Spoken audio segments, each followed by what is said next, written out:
Stephen Sobiek just started in this position when it was newly created in January 2014. Manages the Portage Enterprise Center, Business Incubator, and Accelerator Workforce Training Center owned by the city. Also oversees economic development, planning, zoning, and building inspection functions for the city of Portage. Previously, Economic Development and Energy Sustainable Director for the city of Columbus. And for the past 11 years, he's worked closely with both Amtrak, Canadian Pacific Rail to facilitate tourism and economic development in Columbia County. And once upon a time, he was an alderman in Winona, 1986 to 1990. Welcome.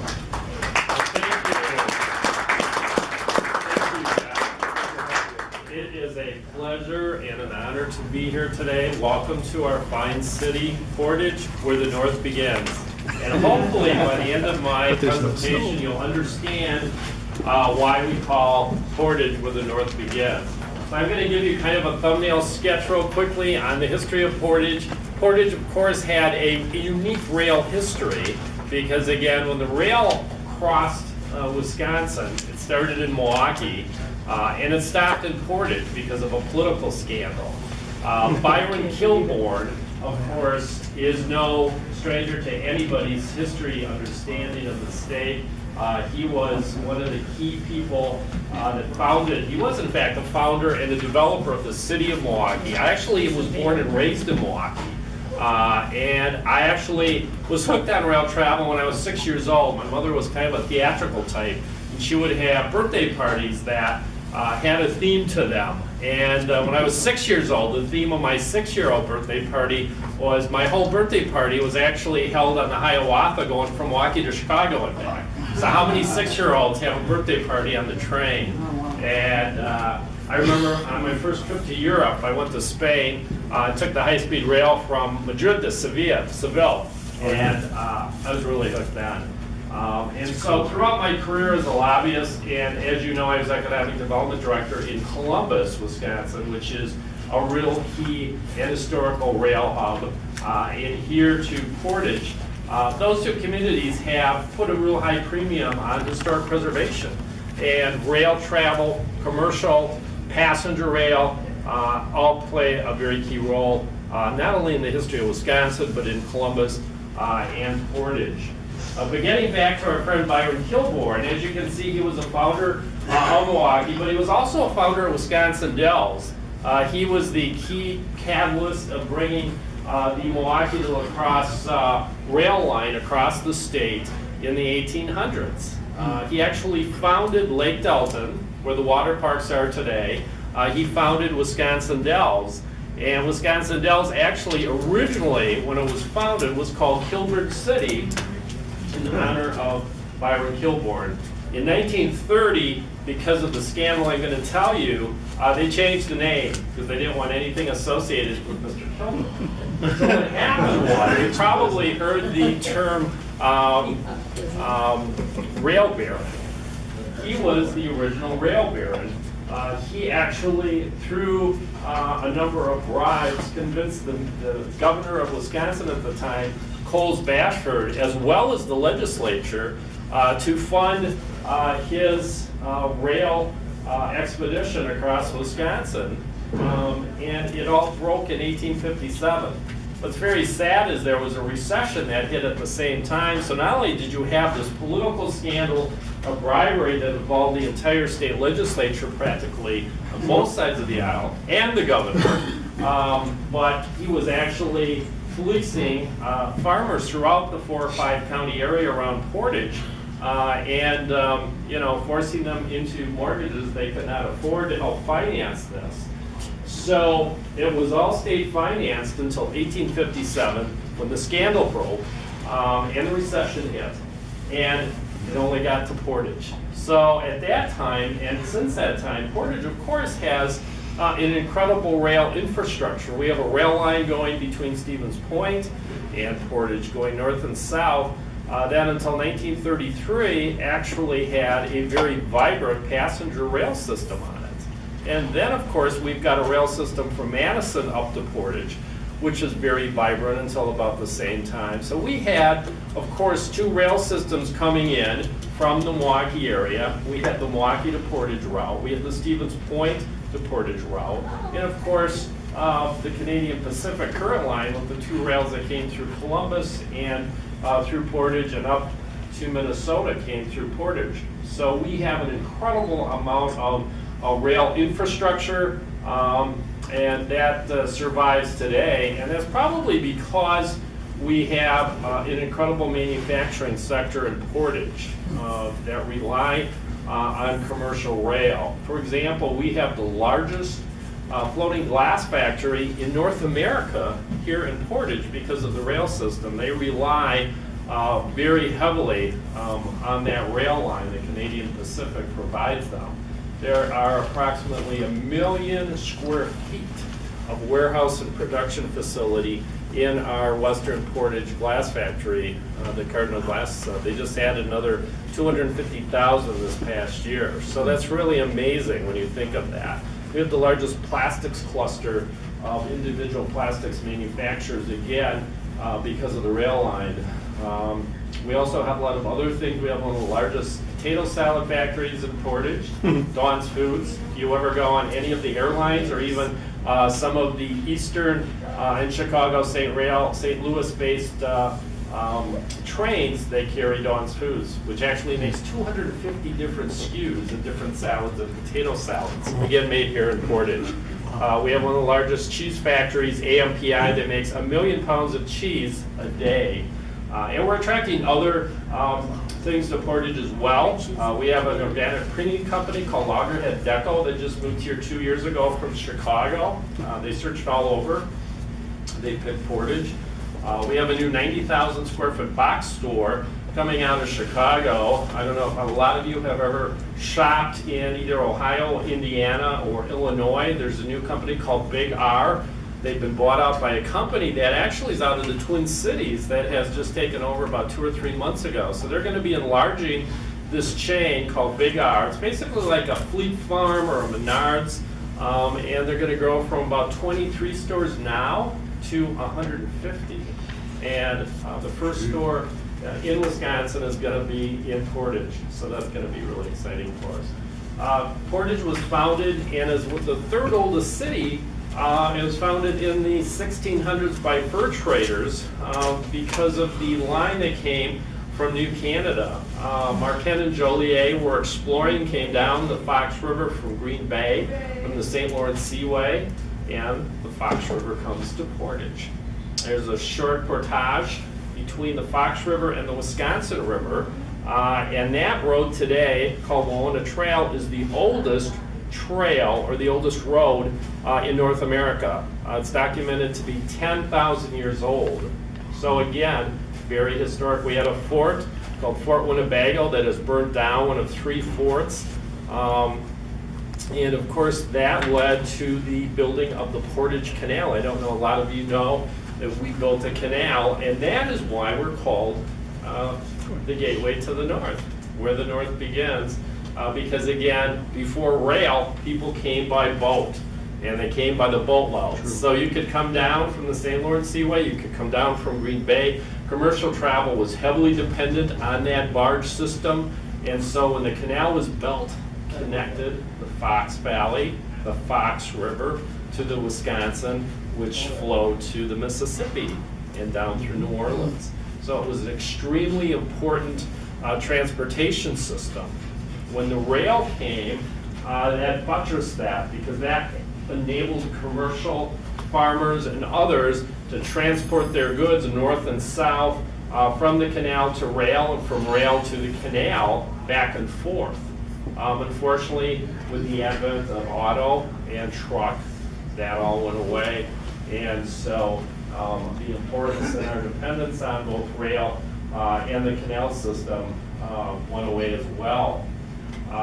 But in any case, Byron Kilbourne continued his effort. It was carried on, obviously, after the scandal of 1857 to other people who raised the money, and the railroad continued to La Crosse. And about 10 years later, Kilbourne City was renamed Wisconsin Dells. Kilbourne City was no more. So here is our humble little Portage current Amtrak passenger depot. We currently have about 7,700 boardings and lightings per year. It's currently under construction. It's being made handicapped accessible. The project was supposed to be finished this month. Unfortunately, because of the incredible snow and cold weather, it's been delayed slightly. This is a very good vantage point. This shows where there's going to be a 300-foot passenger loading platform that's currently under construction. So we expect that to be done in late spring 2019. It's going to add a lot of mobility instead of the train being very limited on where it loads and unloads. It's going to allow better access for handicapped passengers as well. So that's very exciting. One of the key parts of our community is the annual Canadian Pacific Holiday Train program that annually attracts very large crowds in Portage. This is one of the Canadian rock singers that was in 2017. In 2018, we actually had to change the venue to across the tracks because people were coming from all over, and it was just parking was getting very restrictive. So we enlarged that venue, and I think that's going to work very well into the future. What we're seeing right now, because of the current Amtrak station, is vibrant economic development revitalization projects occurring adjacent to the current Amtrak depot. This is a picture of Jack's Tap, which opened in 1916, and it is, believe it or not, in all of Portage, the most popular and happening restaurant and bar. It actually was an existing bar that had been boarded up for like 30 years that was going in the 20s, 30s, 40s, 50s, and I think early 60s. And a relative of Jack, his great-granddaughter, actually bought it and reopened it and totally redid it in 2016. The movers and shakers of Portage, including the mayor and many city council members, spent a lot of time there. And it's one of my favorite places as well. So that's going on. Right next door, the Friendly Tavern, another very popular place. So if you come to the Amtrak station, try and stop in there. They're fun places, the food is great, the drinks are strong, and you'll hear a lot of fun stories about Portage. So that's another great place as well.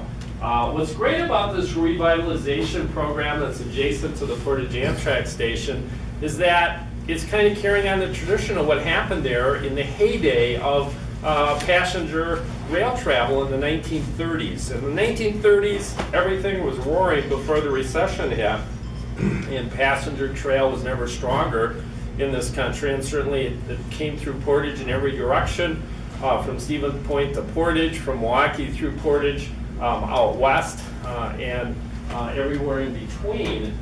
There was actually a hotel right next to Jack's Tap. And so that whole area in the 20s, 30s, and even 40s was a big commercial and entertainment and commercial hub for both the city and the region. So it's kind of coming back with the advent and the popularity of rail travel.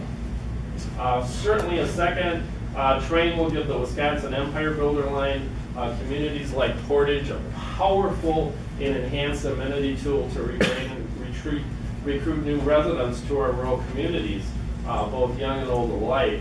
The reason I am here is that we want Portage to grow and prosper, and we've seen a lot of great strides as I've outlined today. But unfortunately, there are communities all over Wisconsin, and I'm sure all over Minnesota, that are really retrenching. People are leaving. Young people, young families are going to more urban areas for job opportunities, and older residents, of course, are leaving as well. And fortunately, very fortunately, Portage, I think, has been able to reverse this trend here. Within the last couple of years, we found the average age in the city of Portage is actually 37. We're very pleased to hear that from the latest demographic report, because in most communities, that figure is much higher. And that is because people, especially younger people, younger families, are leaving. They're going to more urban areas. As people retire, they're going to warmer climates. Demographically, people are dying, they're not being replaced. We're not bringing enough people into Wisconsin. We're kind of treading water. So I'm here to tell you, as a representative of a small community, unless we grow, and we have a plan for that growth, and attracting all demographics, young and old alike, we're gonna die. We're under caps, we're under revenue limits from the state, and unless we increase our tax base, there is not gonna be the revenue to continue operations, operating our parks, our schools, and funding our roads and infrastructures. So we're seeing that in very stark realism today in Wisconsin. So Portage is very cognizant of that. We're very lucky, we're very thankful that we have a tool. We have the Amtrak Empire Builder that stops in Portage. And so this is something that we view as a tool that will recruit people. And we're seeing a lot of people moving to Portage, not only from the Milwaukee area, the Madison area, but even the Chicago area. I live just north of Portage, I don't live in the city limits. And what I am going to tell you may surprise you, but I'm sure a lot of you will see this as well in your communities, large and small. All of my neighbors are from Chicago or Illinois, every one of them. I don't have any neighbors that are from Wisconsin. All my next door neighbors have moved here, and there's a vibrancy and there's a love of Wisconsin. They want to be here. They've chosen to live here. They have a higher quality of life than they have had in Rockford or Chicago or suburban Chicago. And that is the key to our survival here in this area. Loggerhead Deco, the company that moved here from Chicago, wanted to get the heck out. So we're growing our tax base, we're growing our population, and if we're going to grow our communities, again, large and small, especially rural communities, we have to have amenities that attract younger people. And as you've indicated today, you know, the passenger train that we're going to add hopefully between Chicago and the Twin Cities is going to be an amenity to attract people to our communities, to Portage, because younger millennials are not driving as much as we did. They're not buying single-family homes. So the Portage and the other communities that we live in 5, 10, 15, 20 years, are going to look very different than what they do now. So it's up to us to chart that future, to be advocates for our communities. And as Gaylord Nelson said, former governor and senator, if cities don't work, America doesn't work. So we all, again, need to be advocates for our communities. An enhanced and healthy public transportation system and passenger rail system is vital. Because basically, culturally, when you think about it, passenger rail serves a lot of different useful purposes. Not only is it a transportation corridor, but it's a cultural connection that connects urban areas with rural areas like Portage and vice versa. When I want to go somewhere, I live in Portage, I go to Chicago. I take the train, I either take the Hiawatha or I take the Empire Builder if I want to go to the cities. You know, it's incredible. If someone wants to come to the Wisconsin Dells or lives in the Dells, they can do the same thing. So it's an incredible connection that, you know, is needed for a healthy society, in my opinion. So if we're to grow, if we're going to remain vibrant, we need that mix, we need that transportation, we need that cultural connection that nothing else can substitute for. And I think rail serves that function. So that basically, I'm ending a little early. I'm happy to take any question and answers on Portage or anything else I've talked about. And thank you again for visiting Portage today. We appreciate having you.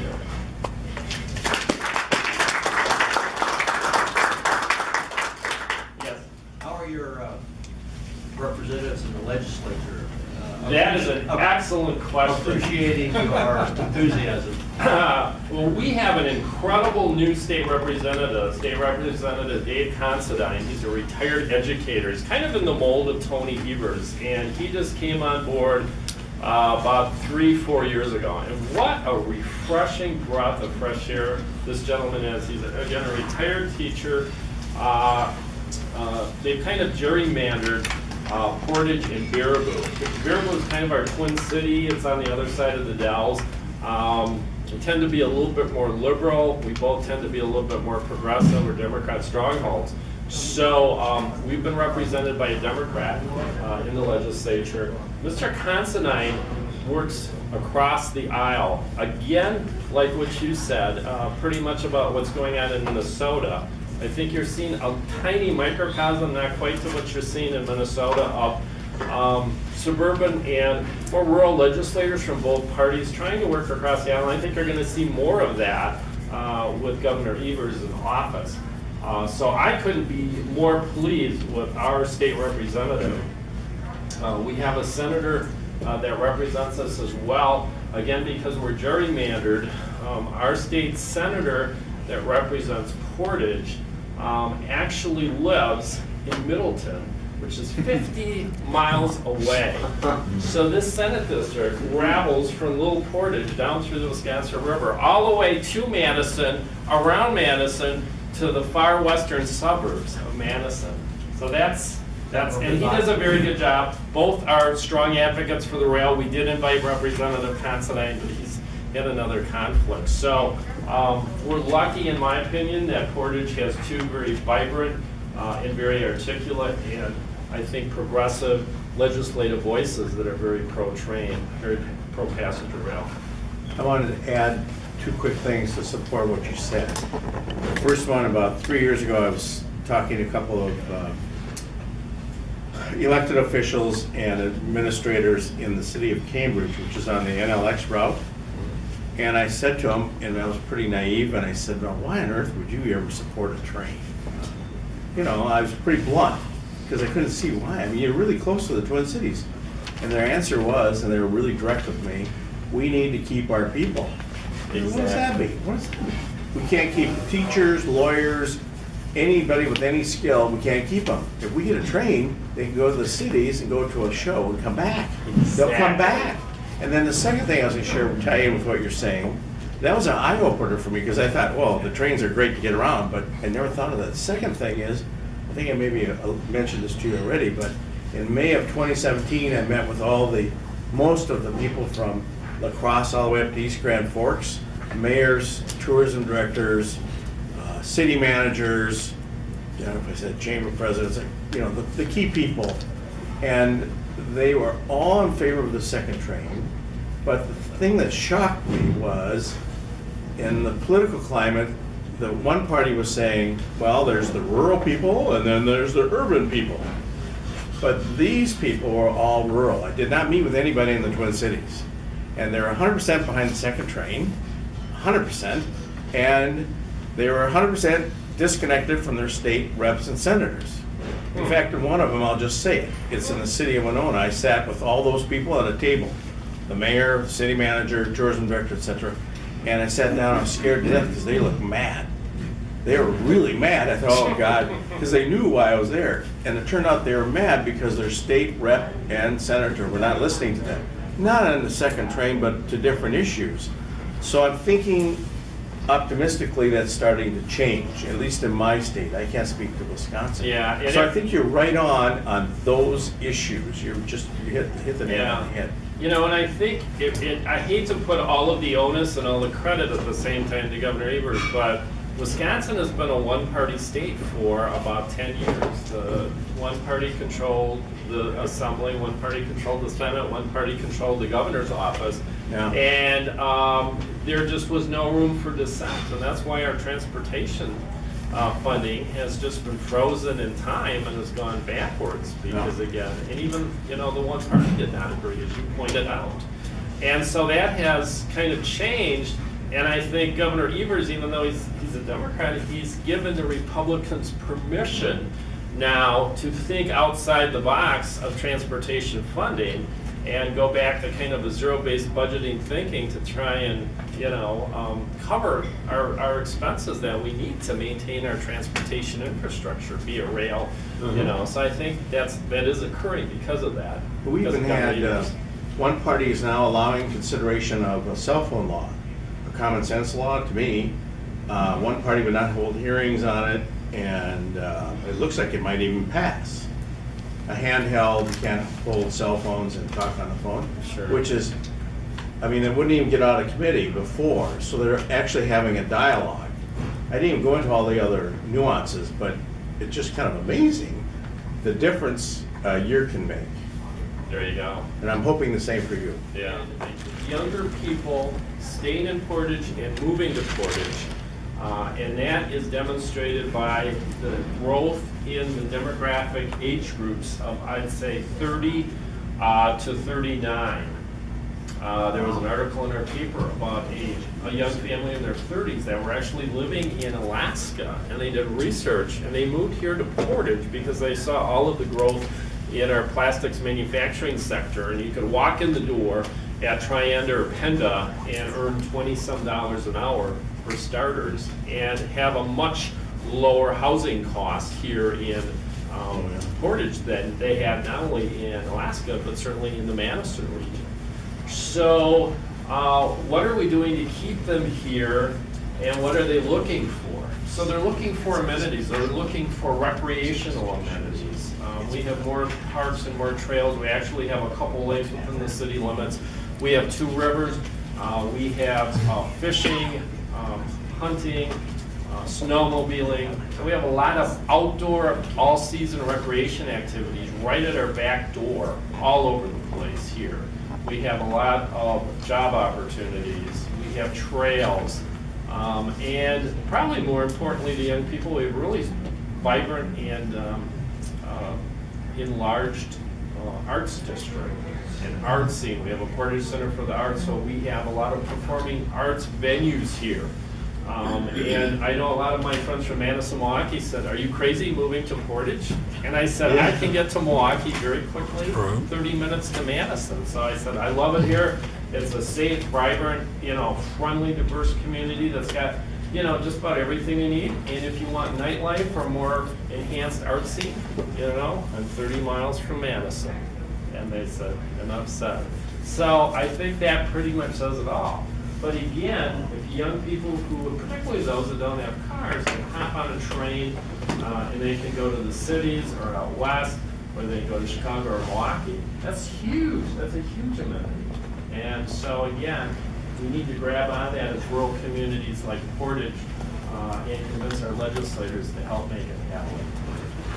Okay, well, thank you very much. Absolutely. Thank you.